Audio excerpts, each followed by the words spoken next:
Hello friends, in surface chemistry today is our third lecture. So what we will discuss today? आज हम discuss करने वाले difference between, जैसे कि पहले और सेकंड लेक्चर में हमने कंप्लीट तो कर लिया डेफिनेशन पार्ट, तो आज देखेंगे हम डिफरेंस. किसमें डिफरेंस देखना है हमें? तो adsorption and second one is the absorption. So today's point is difference between the adsorption and absorption. So in that we are going to start with the first point. What is that first point? That is a definition. तो definition क्या रहेगी? देखो, adsorption में क्या होता है, एक substance दूसरे सब्सटेंस पे रह जाता है, इसलिए उसको बोलते हैं हम एडसॉर्प्शन. और एब्सॉर्प्शन को क्या बोलते हैं? एक सब्सटेंस दूसरे सब्सटेंस के अंदर एंटर करता है और वो थ्रू आउट बॉडी डिस्ट्रीब्यूट हो जाता है. तो फर्स्ट पॉइंट हम वहीं से स्टार्ट करते हैं, वो है डेफिनेशन. क्या रहेगा? देखो, sticking of one substance on the surface of another substance, that is nothing but the adsorption.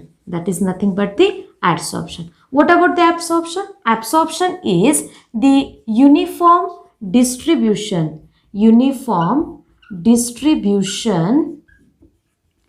of one substance throughout the body of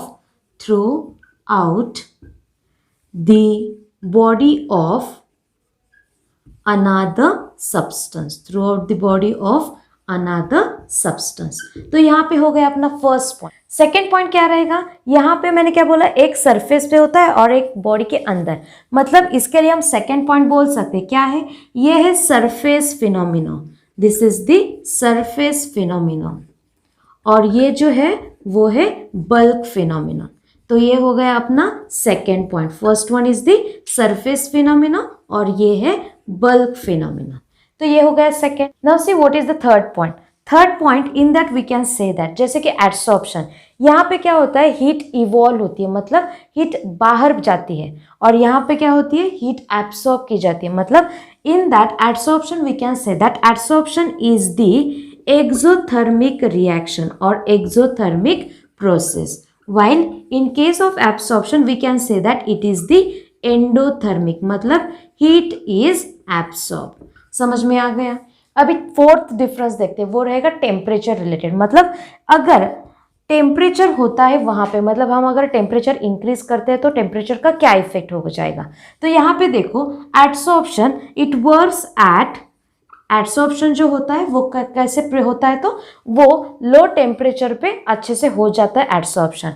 और अगर एब्सॉर्प्शन की बात करेंगे तो इस पे कोई भी इफेक्ट नहीं रहेगा, टेम्परेचर बढ़ जाता है या फिर कम हो जाता है. ठीक है, तो क्या लिख रहे हैं? देखो, एडसॉर्प्शन में लिख रहे हैं हम works at lower temperature, and here we can say that there is a no effect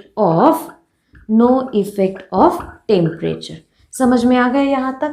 अभी देखो, अगर इसको हम कंसीडर करते हैं एडसॉर्प्शन और एब्सॉर्प्शन में, जैसे कि जब एडसॉर्प्शन स्टार्ट होता है तो इसका रेट कैसे होगा, मतलब ये फास्टली होता है या फिर स्लोली होता है. तो यहाँ पे ध्यान में रखो, जब एडसॉर्प्शन स्टार्ट होता है तो स्टार्टिंग में, मतलब in the beginning it's rate क्या होता है, तो बहुत ज़्यादा होता है, मतलब फास्टली एडसॉर्प्शन स्टार्ट हो जाता है. और एब्सॉर्प्शन के बारे में देखते हैं तो कैसे भी हो जाए वो यूनिफॉर्म होता है, मतलब कंटिन्यूअसली जैसे स्पीड है उतना ही स्पीड उसका रहता है. इसलिए हम एब्सॉर्प्शन में बोलेंगे initially the rate of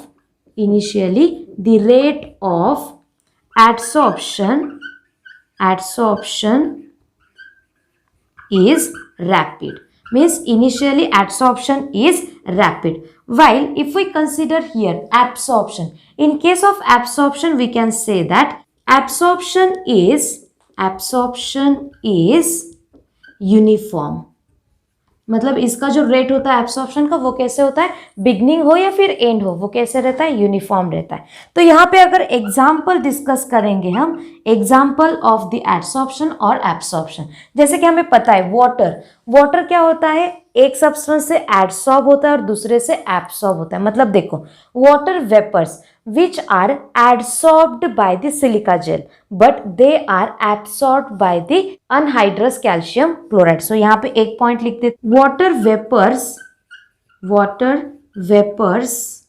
are adsorbed by adsorbed by silica gel. Silica gel. While in case of this absorption, we will write here water vapors are, or we can say that water is absorbed by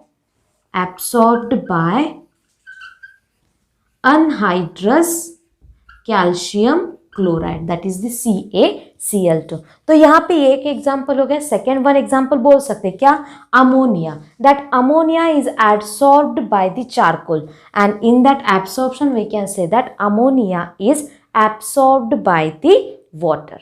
ठीक है, तो ये हो गए examples और कुछ distinguish वाले points. यहाँ पे बोल सकते हैं कि इसका रेट जो होता है वो कैसे होता है, तो रैपिड होता है, और ये जो होता है वो स्लो होता है। तो यहाँ पे अपना कंप्लीट हो गया difference between the adsorption as well as absorption. In the next lecture we will discuss the types of adsorption. Thank you all of you.